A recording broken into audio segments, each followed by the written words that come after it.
नमस्कार। मौसम चलावत चैनल पर आपका स्वागत है। बात करेंगे राजस्थान के मौसम के बारे में। यहाँ पर आपको जानकारी देंगे कि रात्रि के दौरान कहाँ पर खंड वर्षा की संभावना है और अगले 24 घंटों के दौरान राजस्थान के किन किन क्षेत्रों में खंड वर्षा की संभावना रहेगी और जो डीप डिप्रेशन बना हुआ है वो कहाँ पर है और उसकी क्या स्थिति रहने वाली है आने वाले दिनों के दौरान। मौसमी प्रणालियों में देखें तो नागर पार्कर और लॉर्ड रानी गुजरात के क्षेत्रों के बीच में ये सिस्टम बना हुआ है डीप डिप्रेशन के रूप में। जो बाकासर के दक्षिण पश्चिमी इलाके हैं वहाँ से लगाकर उत्तर पश्चिमी गुजरात के क्षेत्र पर इसका जो है क्षेत्र बना हुआ है और विशेषकर इसका प्रभाव जो बारिश में रहेगा वह नलिया से लगाकर नारायण सरोवर होते हुए रापड़ के आसपास के क्षेत्रों से लगाकर दक्षिण की ओर गांधीधाम के क्षेत्र हैं और इसके अलावा सौराष्ट्र रीजन के उत्तर पश्चिमी इलाकों पर इसकी भारी से बहुत भारी वर्षा तो कहीं कहीं अत्यंत भारी वर्षा के रूप में गतिविधियाँ कच्छ भुज के जो पश्चिमी इलाके हैं नारायण सरोवर से लगाकर उसके आसपास के वहाँ पर बनी रहेगी, जबकि गुजरात रीजन में बारिश की गतिविधियों में कमी आएगी। बड़ोदरा, अहमदाबाद इन क्षेत्रों में बारिश में कमी आएगी और शुष्क मौसम की स्थितियाँ बनने लगेगी। कई इलाकों में गुजरात रीजन में मौसम लगभग छुटपुट खंड वर्षा हल्की मध्यम कहीं तेज और बादलों की आवाजाही धूप छाँव वाला मौसम रहेगा। और जैसे जैसे ये अगले 24 से 48 घंटों के दौरान सिस्टम समुद्री क्षेत्रों के करीब पहुँचेगा, जो संभावनाएं अभी अनुकूल लग रही हैं कि ये समुद्री क्षेत्रों के करीब पहुंचेगा और समुद्री क्षेत्रों के करीब पहुंचता है तो इसके साइक्लोनिक स्टॉर्म यानी समुद्री तूफान बनने की बहुत अधिक बनती हुई दिखाई दे रही है आने वाले 48 घंटों के दौरान। बंगाल की खाड़ी के क्षेत्रों की ओर देखें तो यहाँ पर जो पूर्वोत्तर राज्य है वहाँ पर एक चक्रवाती हवा का क्षेत्र है, जबकि उड़ीसा के तटीय किनारों के आसपास भी एक सर्कुलेशन की स्थिति उभरी है और उत्तर प्रदेश के मिले जुले क्षेत्रों के आसपास एक लो प्रेशर एरिया है जिसके प्रभाव से उत्तर प्रदेश के क्षेत्रों में कई जगहों पर खंड वर्षा के रूप में भारी वर्षा मध्यम से लगाकर तो कहीं कहीं मूसलाधार तो कई इलाकों में बादलों की आवाजाही के साथ मौसम शुष्क भी बना रहेगा। ट्रप की स्थिति देखें तो ट्रप की स्थिति उत्तर पश्चिमी गुजरात से होते हुए राजस्थान के दक्षिणी इलाकों के आसपास से होते हुए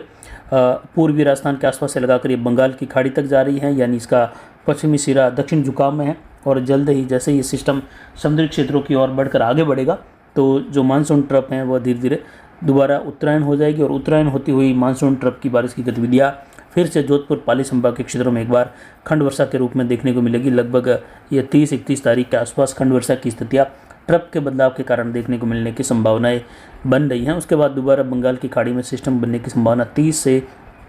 अगस्त से लगाकर 3 सितंबर के मध्य एक निम्न दबाव बनने की संभावना फिर से है और उसके बाद लगभग 6-7 जो सितंबर का समय है वहाँ से 9-10 सितंबर के मध्य भी बंगाल की खाड़ी में सिस्टम उभरने की संभावना है, जिसके निम्न दबाव या आगे बढ़कर वेलमार्क बनते हुए डिप्रेशन के रूप में ये आगे बढ़ सकते हैं। दोनों ही सिस्टम और उत्तर पश्चिम दिशा की ओर बढ़ने की संभावना फिलहाल बनती हुई दिखाई दे रही है, लेकिन व्यवस्थित जानकारी जैसे ही 1 तारीख का समय आएगा और निम्न दबाव बन जाएगा बंगाल की खाड़ी के आसपास 30 तारीख के आसपास से लगाकर, तब जो है इसका ट्रैक देखेंगे कि किस ओर ये बढ़ सकता है। और वर्तमान में देखें तो ये जो गहरा कलर है वो देख सकते हैं, इन क्षेत्रों में बारिश की गतिविधियाँ काफ़ी ज़्यादा होने वाली हैं गुजरात के क्षेत्रों में, जबकि राजस्थान के जैसलमेर के इलाके हैं, बाड़मेर के सांचौर के पश्चिमी इलाके जहाँ मध्यम से तेज़ कहीं कहीं मध्यम से भारी खंड वर्षा की संभावना है, यानी कई इलाके शुष्क भी या हल्की मध्यम बौछारों के साथ भी रहेंगे तो कुछ इलाकों में तीव्रता देखने को मिलेगी, जिसमें कुछ जालोर और सांचौर के इलाके हैं। इन क्षेत्रों में कुछ अनार बेल्ट की ओर भी इस प्रकार की मेघ गर्जन वाली बारिश की गतिविधियाँ भी तीव्रता वाली देखने को मिल सकती हैं, मध्यम से लगाकर जोरदार वाली। जैसलमेर के पश्चिमी इलाकों में भी बारिश की संभावना रहेगी और जो आउटफ्लो है वो देख सकते हैं गंगानगर, हनुमानगढ़, अनूपगढ़ और चूरू के क्षेत्र से लगाकर बारिश की गतिविधियाँ खंड वर्षा के रूप में बनती हुई दिखाई दे रही हैं। कुछ सीकर जयपुर संभाग के क्षेत्रों में भी कहीं कहीं खंड वर्षा की गतिविधियाँ अगले 24 घंटों के दौरान होने की संभावना है और कुछ जोधपुर पाली संभाग के क्षेत्रों में भी कहीं कहीं खंड वर्षा तो ज़्यादातर इलाकों में बादलों की आवाजाही के साथ दक्षिण पूर्वी हवाओं के साथ मौसम के शुष्क बने रहने की संभावना यहाँ पर ज़्यादातर इलाकों में बनती हुई दिखाई दे रही है। लेकिन 24 घंटों के बाद में कुछ स्थितियाँ फिर से यानी 30 और 31 तारीख के आसपास यहाँ पर जालोर, बाड़मेर, जैसलमेर, पाली, सिरोही के इलाके हैं, यहाँ से होते हुए जोधपुर, फड़ौदी,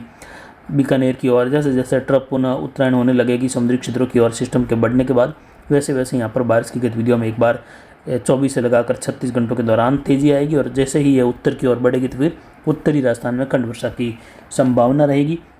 और दोबारा बंगाल की खाड़ी में सिस्टम बनते ही हवाओं का दौर अरब सागर से होते हुए फिर से राजस्थान के बीकानेर और जैसलमेर की ओर बढ़ते हुए उत्तर पश्चिमी हवाओं के रूप में दक्षिण पूर्वी जो क्षेत्र हैं राजस्थान के वहाँ से होते हुए बंगाल की खाड़ी की ओर बढ़ेगा, क्योंकि वहाँ पर निम्न दबाव बनने की संभावना है।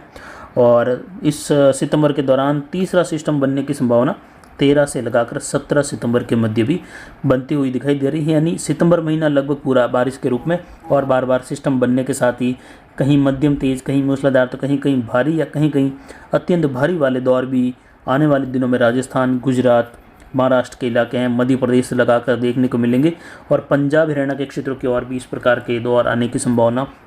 सितंबर के दौरान है, जिससे नदी नालों में जल आवक बढ़ने, तो कुछ इलाकों में फिर से नदी नालों में उफान आने की संभावना गुजरात और महाराष्ट्र के इलाकों में भी रहेगी। तो वहीं राजस्थान के इलाकों में जो इस बार कमी रही है सिस्टम के दक्षिण झुकाव के साथ, हालांकि उत्तर पाली के इलाके हैं, कुछ मध्य पाली, कुछ दक्षिण में भी नदियों में बहाव देखा गया। तो वहीं लूणी नदी में फिर से इस सिस्टम की बारिश की वजह से जो पुष्कर, पिसांगण, बियावर और उत्तर पाली के इलाके हैं, जहां भारी से बहुत भारी वर्षा होने से यहाँ पर बने हुए बांधों में जल आवक बढ़ी और फिर से लूणी नदी में भी भारी उफान देखने को मिल रहा है। और लूणी नदी में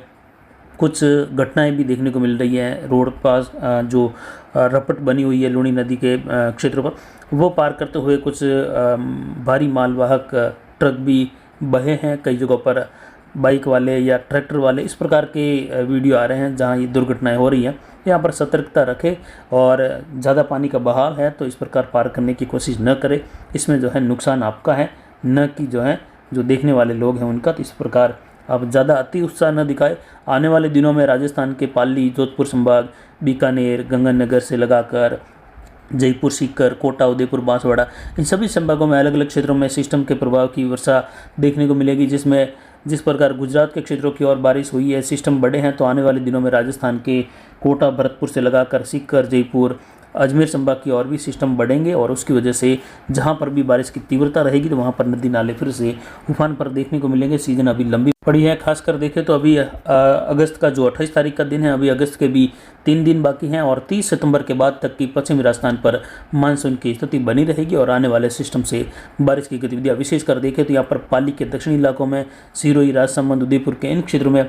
जो अक्टूबर की शुरुआत होती है तब तक भी बारिश के प्रभाव या जो सिस्टम गुजरात और महाराष्ट्र की ओर बढ़ते हैं उसका प्रभाव दक्षिण पूर्वी राजस्थान में भी देखने को मिलता है। नदी नाले अक्टूबर के पहले दूसरे सप्ताह के दौरान भी यहाँ पर बारिश की गतिविधियों के कारण चलने लग जाते हैं तेजी से। तो फिलहाल आने वाले दिनों में भी बढ़ने वाले सिस्टमों पर जानकारी और उनका विश्लेषण करते रहेंगे, स्थानीय डेटा प्राप्त करके। और फिर उसके बाद सिस्टम किस ओर बढ़ता है, किन क्षेत्रों की ओर बढ़ता है और कहाँ पर बारिश की गतिविधियाँ कम होती हैं या ज़्यादा होती है, वह सिस्टम गुजरने के बाद ही प्रकृति दिए गए अनुमान को सही या गलत साबित करती है। तो फिलहाल अभी की जानकारी के लिए इतना ही। आगे की जानकारी के लिए बने रहे हमारे चैनल पर। नमस्कार, जय हिंद, जय भारत।